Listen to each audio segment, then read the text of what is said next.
don't be afraid. You want to try to get in and get comfortable with AI before it runs away ahead of you. Everyone has said it's moving fast, and I'm definitely very thankful to that. We now have a foot in the door where we can grow with it.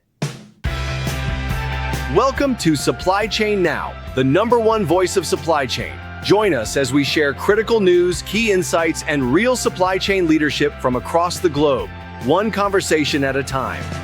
Hey, good morning, good afternoon, good evening, wherever you may be. Scott Luton and special guest co-host Matt McKinney with you here on Supply Chain Now. Welcome to today's live stream. Hey, Matt, how you doing today? Scott, doing great. How are you? I am doing fantastic. Great to have you here. Well, it's good to see you. Well, it'd be nice if we could sit here and catch up on the industry and maybe talk sports, talk Colorado mountains and stuff. But we got a big show to get to here today, Matt. Great show. We're going to be diving into how modern AI-powered technology is reshaping how supply chains are managed across the globe. Folks, in particular, we're going to be discussing some of the key data challenges that are holding many organizations back. We're going to dive into proven strategies for tackling said challenges and many others. Hey, we're going to offer up, it's my favorite part, specific real-world examples where AI, digital twins, and other powerful technologies are driving big outcomes in supply chain organizations, making life easier for the teams, that beautiful human factor. And thanks to Matt and the gang joining us, we'll even power up the old crystal ball and take a look at what lies ahead. Folks, stay tuned for a great conversation filled with actionable takeaways. Matt, you got your work cut out for you. Should be a great show, huh? I can't wait. It's going to be exciting. We've got AI and supply chain and data, all things that I love dearly, and I know you do as well, Scott. I sure do. It's like the Super Friends, supply chain, AI, digital twins, and some wonderful human panelists here today.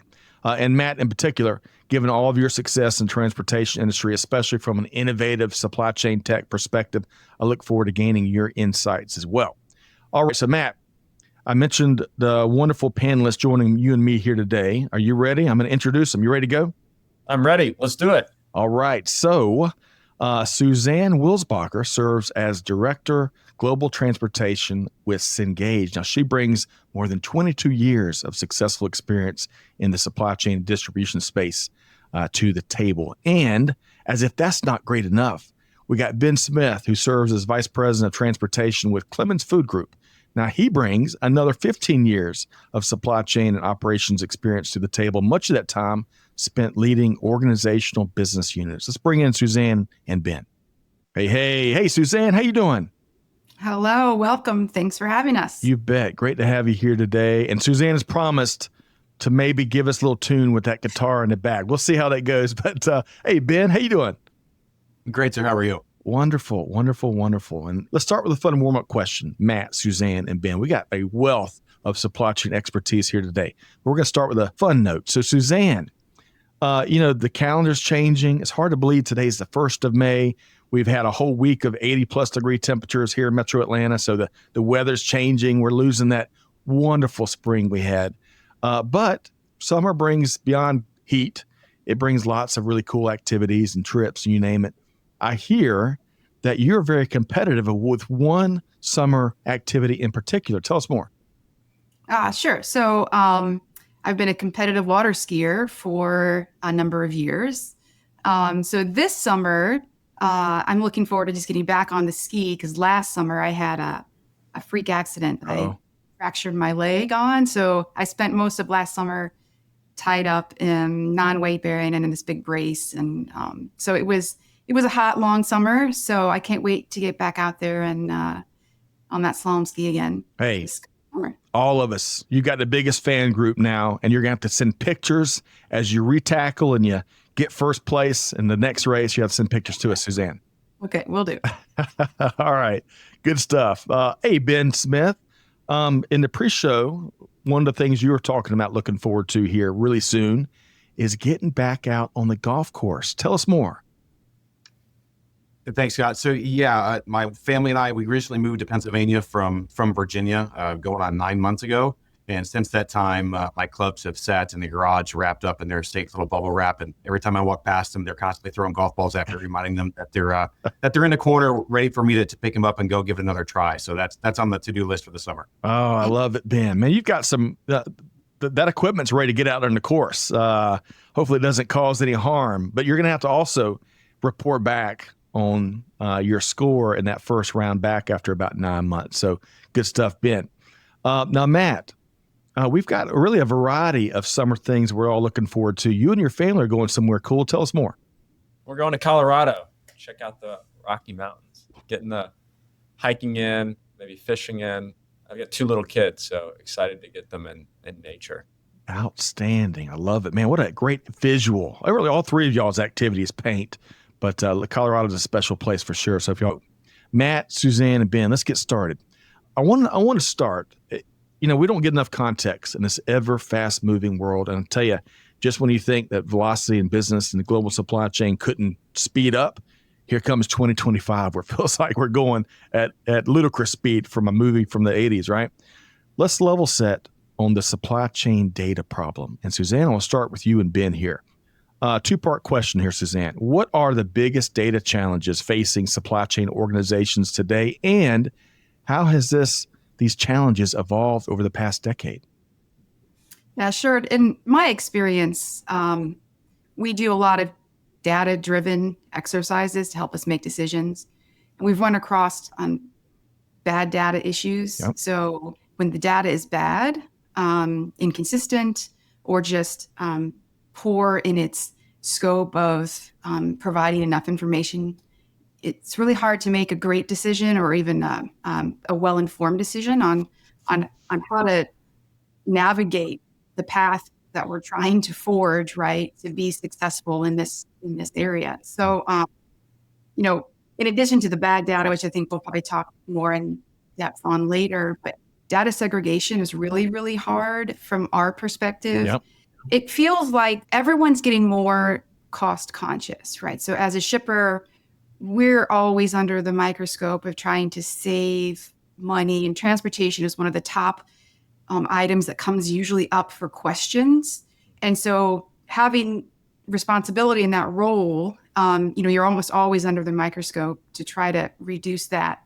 On the other hand, you've got your providers who are looking to make their margins big, right? So everyone's kind of fighting over this, these dichotomies of what they want to obtain.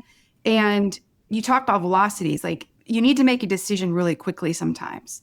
And when you are trying to find least cost options, you sometimes can end up, whether you meant it or not, data in different platforms, right? Different provider platforms or different billing platforms. And before you know it, you've got 5 sets of data that aren't really linked, maybe between your ERP system and your freight bill payment, and then what the carriers actually be able to provide or what the steamship lines can provide.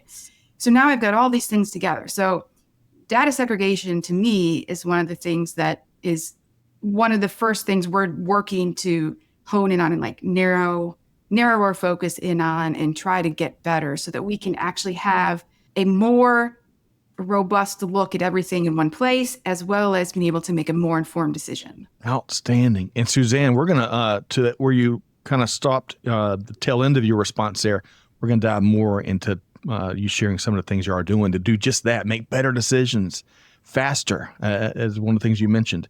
Now, Ben, Suzanne laid a bunch of things out there, some of the challenges with data facing many organizations. A lot of it traditional, a lot of it new there. What would you add to that, and how has it been evolving, Ben?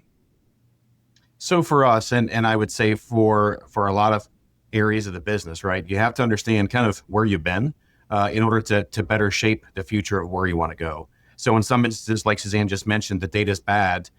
In other instances, you don't have access to the data because of maybe a previous supplier has gone out of business. You don't have access to it, and you can't validate what it is that you're actually looking for.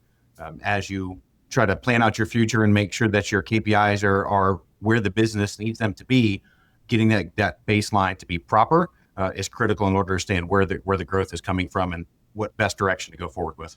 Yeah, good stuff there, Ben. And Matt, I'd love to get your thoughts, but I want to call out. Some of these are some traditional challenges. Shippers have always struggled oftentimes with data access and quality and actionability even. Some of these things that Suzanne and Ben are both pointing to. But with all of that said, Matt, what else are you seeing out in the marketplace? I mean, I spent my entire career in data, and I would say supply chain has the messiest data of all. And specifically within supply chain, it's transportation and logistics. I mean, it's really messy. It's disconnected. It's highly manual. It's highly non-standard. It comes in email, PDF. It comes in CSV. It comes in EDI. And so it's really hard to get it all together, not just within your organization, but across your vendors, your carriers, your suppliers, your customers on the other side. And so if you want to really get it all together, it requires a lot of elbow grease to get it together to do a lot of the automation analyses that Ben and Suzanne are talking about. And so when you think of the digital transformation, it didn't quite hit supply chain because of this data issue. Because yes, they've got digital systems, but things are still manual. Data is still keyed into these digital systems. And that's creating also a lot of the data issue. And if you want to work with the cheapest or the best supplier, they might be a small supplier. So their digital sophistication might not be so great. If you want to source one of the best carriers in your region at a plant that you have in the middle of nowhere, well, guess what? That's probably going to be a less sophisticated, older school, submitting papers, submitting PDFs by emails. And you got to be able to take that data, pay them, process it, but most importantly, use the gold, which is the data around the payment, the data around the invoice, the data around the bill of lading. I'll tell you what, Matt, I love how you deemed supply chain as an industry, given all of what you've done in your career, has the messiest data of all. We'll probably all agree with Matt there, right? And unlike Suzanne's winning those water skiing competitions, that's not a proud first place finish for any industry, but it's so true. Heard on the street, quote, the world's supply chains are held together by locally saved Excel files and lots of them. No, don't say that. Ah. But there's a better way. We're going to talk to some of that here today. But I would add and transacted with PDFs. Yes, right. no doubt. Matt, I want to follow up one more quick thing as we're level setting here. Supply chain organizations also aren't always the fastest to be leading, digital transformations. Speak to that and why velocity is so critically important here. Yeah, in the supply chain, I mean, you're seeing it right now. You've got tariffs. Some supply chain leaders that we talked to said, hey, we used to have to plan for these things once every decade. These are once in a decade events. Now these are once in every month events. And so they've got to be very agile. They've got to be able to move with velocity because that's what the business is demanding. Supply chain is now the focal point of every business with the current administration, but also geopolitical issues that we're seeing across the world. And so if the supply chain doesn't have that agility, they're going to be making decisions with that data, which means the decision quality is going to be significantly lower, which means there's going to be huge cost implications. Suzanne just talked about, it seems like in every business, costs are rising. And so when costs rise, you either got to increase your prices or you got to take your costs down. If you increase your prices, you risk losing your customer, alienating them, pushing them to your competition. And so most companies right now, they're really forced to scrutinize their cost while making decisions faster and better than they ever have. Well said. It's like 70 chess, but going at 1,000 miles an hour. It's really a remarkable time here in global supply chain and global business. Speaking of critical topics, Matt, Suzanne, and Ben, I want to shift over to the role that AI is playing in global supply chains. And of course, as with anything new and shiny, there's still a lot of hype around AI, but still at the same time, it's remarkable to see the extraordinary outcomes that AI is really empowering by those organizations that really have smart and savvy approaches in deploying it in this age of what I'll call the golden age of supply chain tech. So Matt, and then we're going to get Suzanne and Ben's comments here too. Matt, what specific supply chain data problems is AI uniquely positioned to solve that those previous technologies just couldn't address? Yeah, I'm smiling so big right now because the time we are in right now is the most exciting time that has ever been in my career, in my lifetime. And it truly is the AI revolution that's happening, not just within supply chain, but across almost every single industry. And those that are taking actions now, those that are leading the pack, leading their competitors and their peers, they're going to win, and they're going to create real advantages that last not years but decades. And what I love about supply chain and AI is they both run on data. And if you want to have really good AI, you've got to have really good data. And specifically within supply chain, and why it's so exciting, this next generation, the generative AI, which is much more language-based AI than AI in the past, it's really good at taking all of that messy, disconnected data that we talked about and connecting it. And when you connect the data, but specifically connect it to a supply chain domain model, and we'll talk about digital twins, but you really got to take all that unstructured data from the PDFs, from the emails, the CSVs, the Excel spreadsheets that we're talking about. And if you truly connect it into your digital twin, well, then now you've got this holistic view, a digital view at a very granular level of your supply chain. And yes, you can, of course, automate a lot of things like invoice processing and your coding of invoices, or even your exception management. But the most important thing that we see, and really where the bulk of the cost savings we see our clients finding with AI, is around the scenario planning. And so now you've got this digital twin layer mapped with data that you've never had access to before, because it was trapped in those Excel spreadsheets that we're talking about. And you've layered it in on this digital twin, and now you're able to run what if scenarios in real time, and then get alerting. Okay, maybe I'm crossing into a different spend tier with my contract. I need to look at that and look at the cost implications. Or what if I want to switch a mode? What are the service implications while I'm trying to manage cost on the other side? And so Suzanne was talking about the cost piece. The cost is really important, but you also have to have the service component. And if you sacrifice everything for cost, but then lose your service, lose your delivery, the books are lost, or they're damaged, that's not good either. And so you got to hold all these variables in your head at one time. And AI is pretty good at holding a lot of variables in their head at one time. It is, amongst other things. And Suzanne and Ben, I want to get y'all to comment on what we heard there from Matt. But I want to call one thing out in particular, because I know this panel here are massive advocates, and they all value the beautiful human factor that make global supply chains happen every day, right? And there's two things Matt spoke to there that I heard, at least, that scenario planning and the value of massive experimentation. So it puts our teams in position to make better decisions, right? Which is a great thing in and of itself. And the second big thing that he spoke to, amongst other things, was raise your hand if you love manually cleaning up massive spreadsheets. No one does, right? Been there, done it, right? That's why Suzanne's smiling and laughing. Of course, let's leverage modern day technology and free up that wonderful human factor that wants to do more meaningful work and more valuable work to their own journey and the organization. Suzanne, that's a couple things I heard there from Matt. What would you add to what AI is uniquely positioned to solve?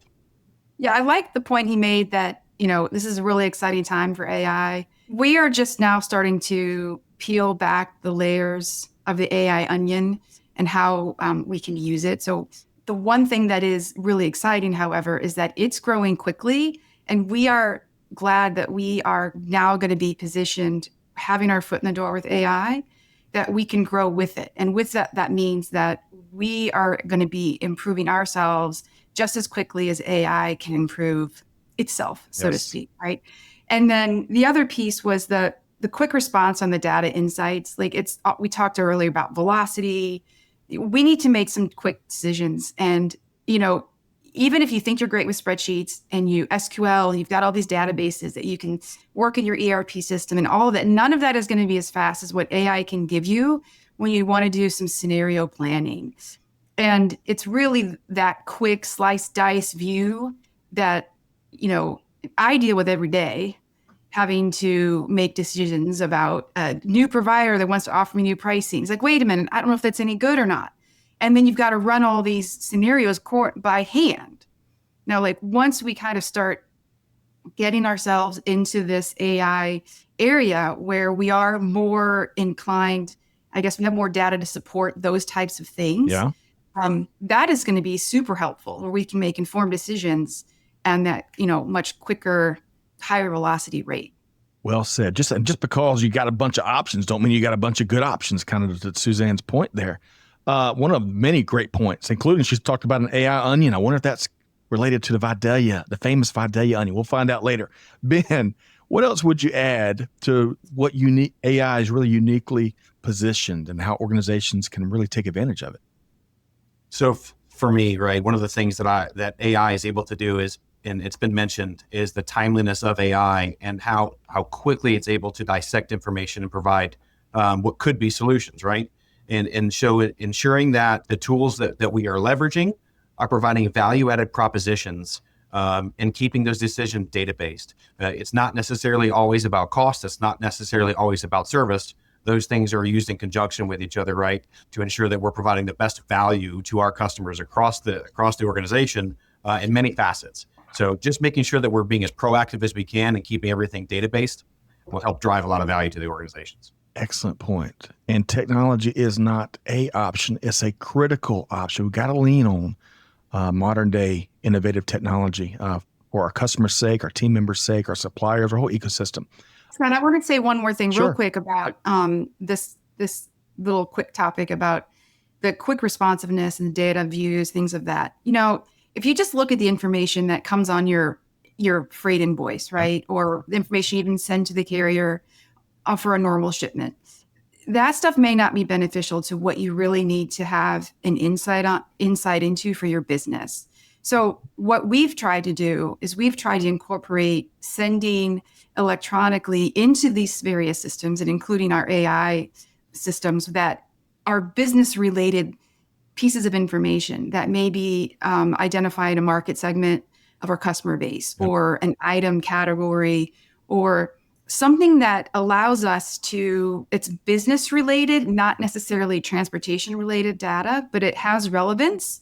And that gives more power to what the AI output can be. That it's not just looking at your transportation, subset of what went where and how long did it take and how much did it cost.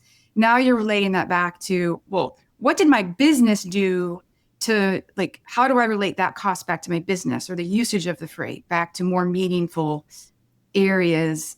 And that's how you kind of help the organization as a whole and not just my own little sandbox. Suzanne, I love it, because so many of our decisions we make are not made in vacuums. That's kind of one of the points you're making there.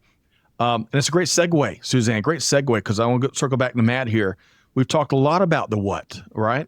And to some extent, the why AI offers this powerful value proposition. But I want to talk about the how. Before we get some more examples from Suzanne and Ben in a second, Matt, tell us, how does AI uniquely address these supply chain data challenges, and how do you decide what is the right solution? Your thoughts there, Matt? Yeah, I mean, I want to hit on, Suzanne just made a really great point. You aren't just making the scenario planning decisions and all the data that she just talked about, even if it's just used for your operational process, like paying your bill or getting your shipment shipped. Something we see a lot of our clients looking at is the cost to serve, and not just cost to serve, but alerting, proactive alerting. Who wishes they had multiple full-time supply chain analysts? Everybody wants another supply chain data analyst. And so if you have the AI kind of behind the scenes, not just doing the cost to serve analysis, but also alerting when there's specific trends, when you've exceeded budget, when a specific SKU that for the last 3 months cost X to serve, now all of a sudden it's costing Y. Who in the organization needs that data? Because if you had a supply chain analyst, they might email that individual in the organization and say, hey, what's going on here? Is there something wrong with the system, or is there something wrong with the customer, whatever it may be? But if you now have this completely automated with AI on the alerting side, they can automatically alert someone within your organization so that they can take action in hours or days, not months, when it shows up. And that's really critical, because when you've got an error like that, or you've got a behavior like that that's costing the organization money, you want to quickly address it. And oftentimes what we see, companies without these capabilities, it's months before they're finding this. And now you can find it in hours and days. So I just wanted to address that, because it was such a great point, Suzanne. Suzanne and Ben, we've been teasing these real world practical examples of successful supply chain data strategy approaches and examples where AI is really improving supply chain operations or reducing costs or helping to grow and power the business. Would you each share an example from your company where it's taking advantage in powerful ways of the AI value proposition? Suzanne? Sure. So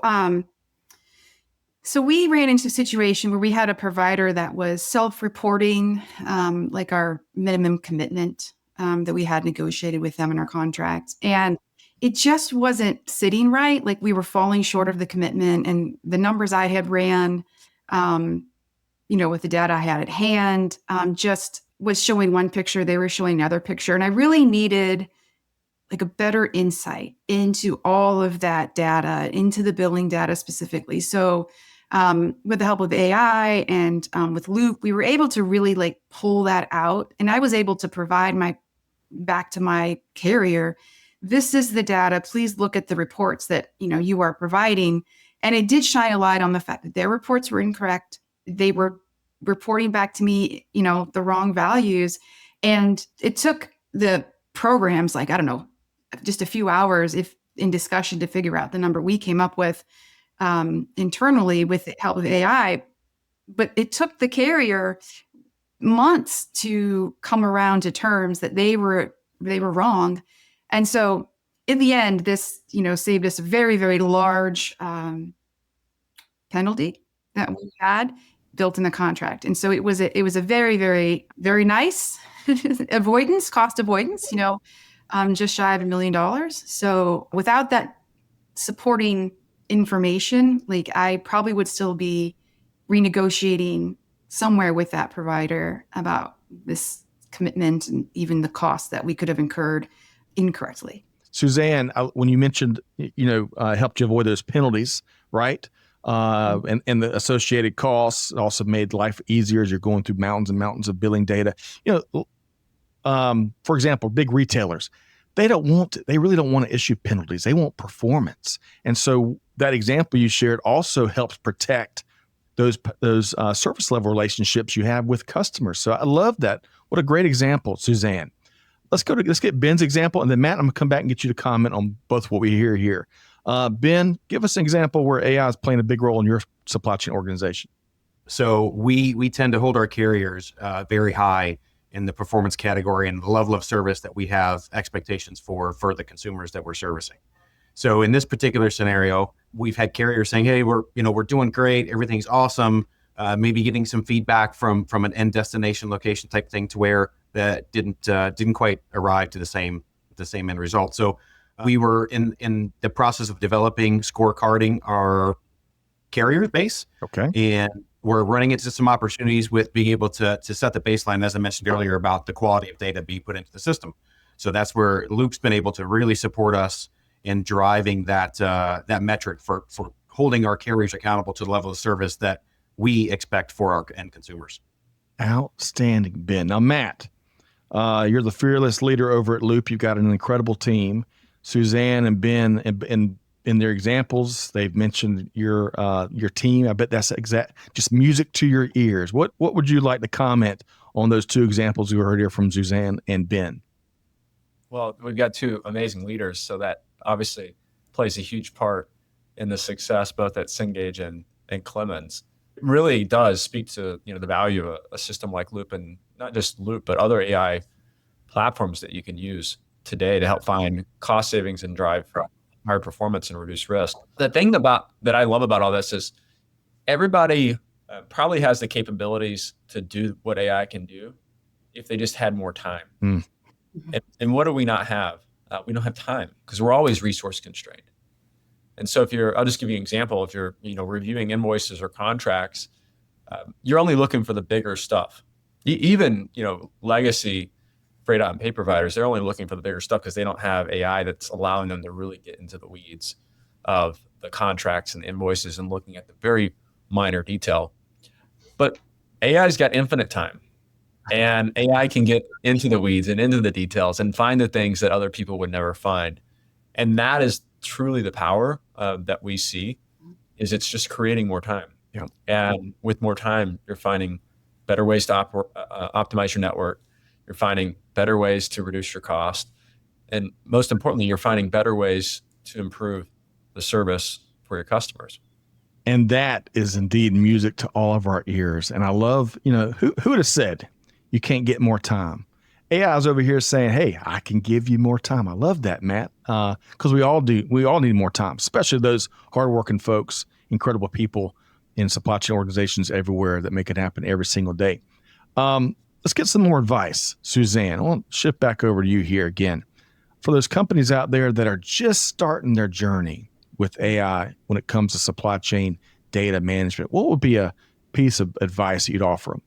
Well, I think, the old adage holds true, garbage in, garbage out. Yeah. We've all talked about the quality that you have to feed any system to get a valid result of insights, whether that be just, querying a database in Oracle or SQLing something in AS400, or even in an AI tool that's actually going to potentially make broader insights over the data. So the data has to be accurate. And I think that's the first place to start, in my opinion, is trying to hone in. And then, as Matt has mentioned, like using AI to help you even clean up that data at the entry point is a great place to start. And I would also just say, don't be afraid.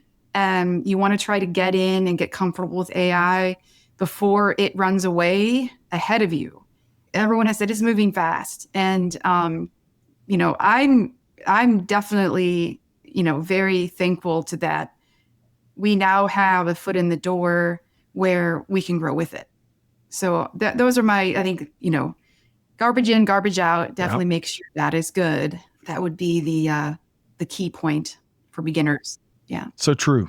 All right. So Matt, Suzanne's advice, what else would you add to those organizations just getting started? Step one, just get visibility. If you don't have visibility into your spend, your data, your supply chain, it's really hard to make decisions. And so don't try to go out with a big bang and, eat the whole buffet. Just start small, activate one small module. And what we always recommend with our clients is just activate visibility, set up an email forwarder and start sending data in and start having it populate and view it visually. That is very powerful. Undoubtedly. And gosh, being more targeted and more surgical, I think that what is old is new. Best advice could apply in so many different areas across, who knows, trade and supply chain organization, a whole bunch more, huh? All right. I'll just add also, it helps because you've got to prove this internally as a champion for this. You're an innovative leader. You want to go champion this new technology within the company. You got to build a business case, of course. But if you start small, show value, then that gives the credibility and builds a little bit of the bandwagon internally to grow it. And that's where the action happens. Excellent point, Matt. Excellent point. I want to, Ben, bring you back in here. Matt earlier was talking about what a lot of folks struggle with, those disconnected systems, right? There's so many platforms involved, especially in these global enterprises and their supply chain organizations, and all those systems got to play nice in the sandbox, so to speak. So for those organizations struggling with disconnected systems or poor quality data, what practical first steps would you recommend, Ben? So Scott, great question. And I would almost answer it with another question. That is, how would you think about eating an elephant, right? It'd be one bite at a time. And something that was just mentioned, you have to know what you're trying to address. What are you trying to fix? And you can't eat the whole pizza pie in one bite. So start small, identify the specific smaller opportunity that you're trying to fix, and then build back into that of what processes do we need to identify, what data points do we need to collect, and where do we get them from? Once you build that small data set, work with it, and you obtain that desired outcome the first time, then you can start modeling that at scale and determining what works for the business and what doesn't. Ben, you make it sound so easy, and we all know it's not easy, but that's billion-dollar advice there, Ben. And Matt, even though we need to slow down, not try to eat that elephant in one bite, not eat the whole buffet, not eat the whole pizza that Ben says, although, Ben, I'm going to let you down sometimes in that regard. I love pizza, man. Matt, what do we hear there from Ben? What would be your take on same advice for those organizations struggling with data quality and struggling with disconnected systems? I'm just having a hard time thinking right now. I'm getting hungry. For pizza, not elephants, right? Yeah, exactly. pizza tastes better. Start small is very, very important. And it's not just about one individual, one department. It's really about the entire organization and transforming the entire organization. The other one is when you're thinking about the deployment, you're not just thinking about your suppliers, your vendors, your carriers, your customers. You've got to also think about your internal customers. And I think that sometimes is missed. And you got to bring them along for the ride as well. And so this isn't magic. This is change management. But AI change management I think it's tougher than other change management that's happened in the past. So you got to be very mindful of who's your customer, who's your stakeholder, not just externally, but also internally. Excellent perspective because, as we all know, supply chain organizations, you got departments, you got functional levels. Unfortunately, you still got a lot of silos. You got upstream, downstream, lots of ripple effect goes in both directions. And to your point, Matt, I loved it. Great call out. Those internal customers. We got to protect that valuable alignment there. So the whole organization can win as we experiment with new technologies and whatnot. Before Suzanne and Ben, hopefully y'all get your crystal ball warmed up and going because we're going to ask y'all in just a second about some of your predictions. But Matt, I want to go backwards in time first. I was posing a question to you when we lost you last time about selection advice because we all know a lot of our audience members out there, the smartest audience in all of global supply chain, but we are having to select and go through selection processes for so many things, which isn't new. But again, the velocity and some of these other complexities are new. Matt, what would be your advice to folks trying to select the right tool or platform or AI approach? It's a really good question because there's so many ways that we could take this, Scott. One, you got to find a partner, not a vendor.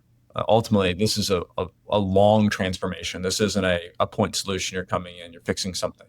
It's truly, if you want to do this right, it's long, and you can take a very targeted approach. Start, like we mentioned, start very small. But if you find the right partner that will grow with you, that's always the best relationship. So that would be number one. The second is really when you're looking at a vendor, you're going to want to look at what other customers that they serve. Do you look like those other customers? Because ultimately, where we found the most success is building with our customers, innovating and listening to them and understanding their pain points because it's so rapidly evolving, the landscape. And I think the third, maybe the most important, is ask them how they're verifying the quality of their data. You've got to be able to verify the quality of your AI. And so unless you have a provider that has a human in the loop technology behind it, you're not going to have the data quality that's required for the enterprise, especially if you're in a critical supply chain or financial workflow. That is outstanding advice there, Matt. And I really liked going back on your first one, as important as number 2, number 3 are, your needs, any organization's needs today, it's not going to be the same needs that they'll have a month from now, 10 years from now, all points in between. So choosing those partners that can scale with you and address those future needs as much as they can address your needs here today. That's an excellent point, Matt. Great three-point checklist when it comes to optimizing your selection processes. All right, Suzanne, Ben, and Matt, we've got a test for you. Future telling prediction. What was that machine in the movie Big with Tom Hanks?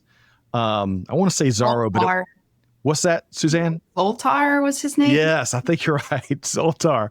We're going to see how much of a Zoltar that Suzanne, Ben, and Matt are with their ability to predict what lies ahead. So, Suzanne, for you, how do you see your work and your team's work evolving with AI? What else do you see it unlocking? So we are, to Matt's point, we are one of those partners with Loop that actually started very small. And we took the exact path. I was able to provide, support internally to get the believers of my, constituents, my colleagues, my upper management, of how we could continue down this path and really use AI as a supporting tool for us. So just wanted to say that yes, the starting small is actually extremely beneficial. And, I've said this before, we're just starting to learn what AI can do. But for us in the next, coming months, a year or so, our forecast is really looking at trying to give more data to Loop, have them do more sections of our transportation business. I really want to focus on cleaning up some of the manual processes. I know he spoke about the PDF version, the manual input, like all of that kind of goes to that bad data, garbage in, garbage out. So that's our next focus with them. And so the sky's the limit as far as I'm concerned. We're just along for the ride, and we're very thankful to be part of it. So that's what I see us transforming over the next year or year and a half with this. Outstanding. Suzanne, I appreciate that. I appreciate that transparent look and honest, candid response.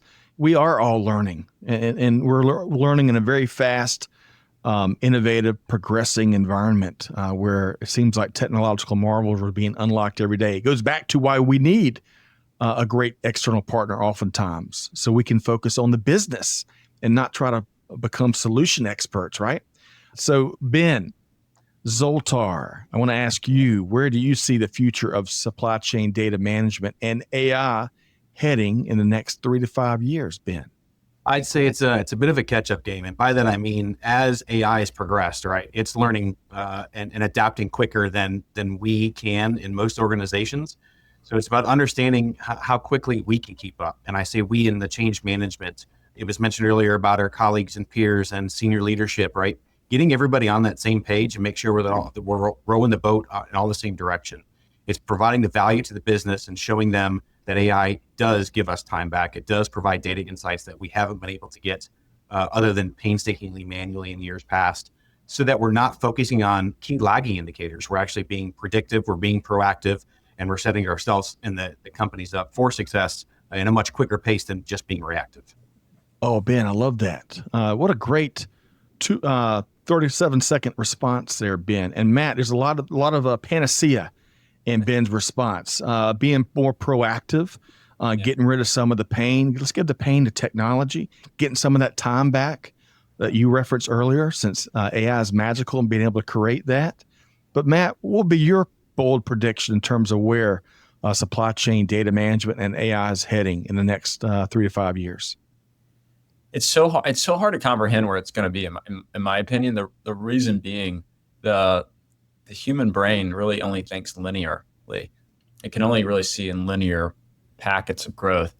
And AI is one of those technologies that's truly going to be exponential. So it's so hard for the brain to comprehend what the world's going to be like in 3 to 5 years. And my background being in data science and AI engineering for almost all of my career, the individuals, the engineers, the AI engineers that we're hiring today, and the papers that we're writing and the models that we're releasing, I can't keep up with it. I mean, what would change in 2 years is now changing in 2 weeks. And that velocity, it is going to be hard to comprehend. But what I do know will be true is people will always be very important to the organization. AI, most likely, you will see very vertical specific AI. So when I think of AI, yes, you'll have the general purpose, horizontal high level models, the chat GPTs, but within the enterprise, you're really going to have, function specific AI. So supply chain AI, I truly believe will be one of those, just given a lot of the challenges with data we spoke about and why AI is so well equipped to solve that. And then what I would argue with the third is when you think about the very manual tasks that you don't want to be doing. We'll just pick on invoices and reviewing and coding invoices. I mean, that's the most obvious low-hanging fruit. When you've got an error and you've got to reach out to a carrier or supplier, you're emailing back and forth, where's my payment? That's all going to go away. That's all going to be resolved through AI. And so that I'm very confident in, but I'm even in the vantage point that Loop and me have, I think I'm underestimating the impact. I think it's going to be much larger. Okay. Hey, I love it. And let's predict conservatively and then have our socks blown off. I'm good with that. Matt, Ben, and Suzanne. Hey, really quick, in a second, we're going to make sure folks know how to connect with our incredible panel. I told y'all they'd bring it here today, and they did. And they're not just talking about it, they're doing it, right? What a great master class in modern day supply chain management I think we've gotten over the last hour. But really quick, Matt, there's a ton of pressure and growing pressure on our teams, growing pressure on our margins. So whether folks turn to you and the Loop team for help, that really is an impetus for acting in new, powerful, and innovative ways. Your quick comment there, Matt. I mean, there's no shortage of complexities out there. We got to change how we approach supply chain management. Your final thought there, Matt. Well, I think Suzanne and Ben's, if their competitors aren't using Loop in 10 years, they should be out of business. Because Cengage and Clemens, they should be so much more competitive on cost that they can win the entire business. So that's really the view that we see. It's a perfect purpose-built tool for taking cost out of business.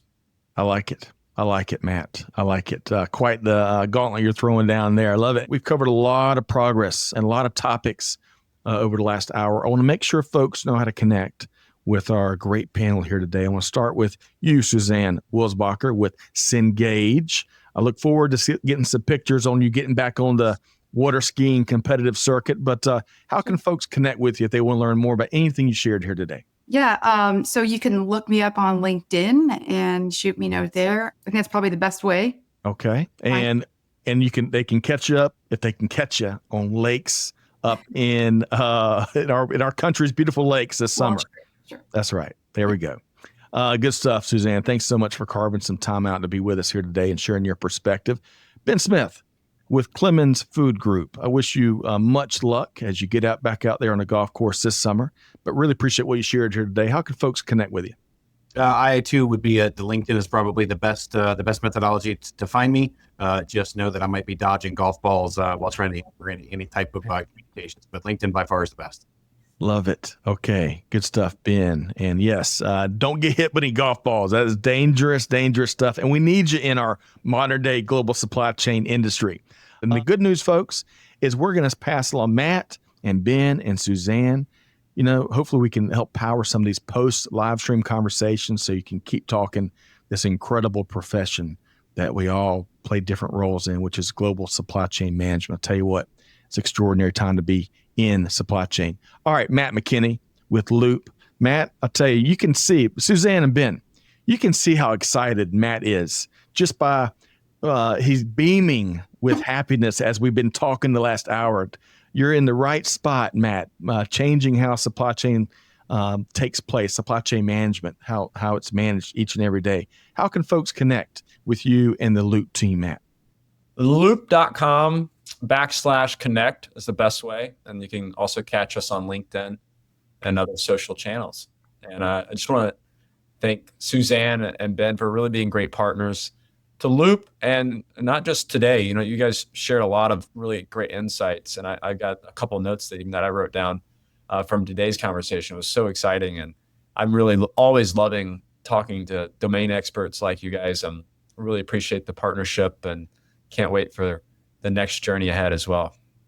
Absolutely. Well said, Matt. And Ben and Suzanne, he's absolutely right. I appreciate what y'all have shared very transparently, and I'm sure a lot of folks can relate to what you shared. And thank you for sharing some of the best practices and the innovations in your organizations that will challenge the rest of us to do supply chain different. So I really appreciate that. And I've got one in particular that Matt and the Loop team brought, and that is this ebook focused on transportation spend intelligence, the AI native transformation. You can learn more about how Loop's AI native transportation spend intelligence, audit, and payment platform unlocks clean, connected cost data, turning transportation from a blind spot into a strategic advantage. And how about this? An 8 to 20x ROI. That's right, return on investment within the first year. Man, that is music to my ears. So y'all check that out and let us know what you think. All right. Big thanks. Suzanne Wilsbacher with Cengage, Ben Smith with Clemens Food Group, and Matt McKinney with the Loop team that's on the move. Be sure to connect and follow them wherever across social, especially on LinkedIn.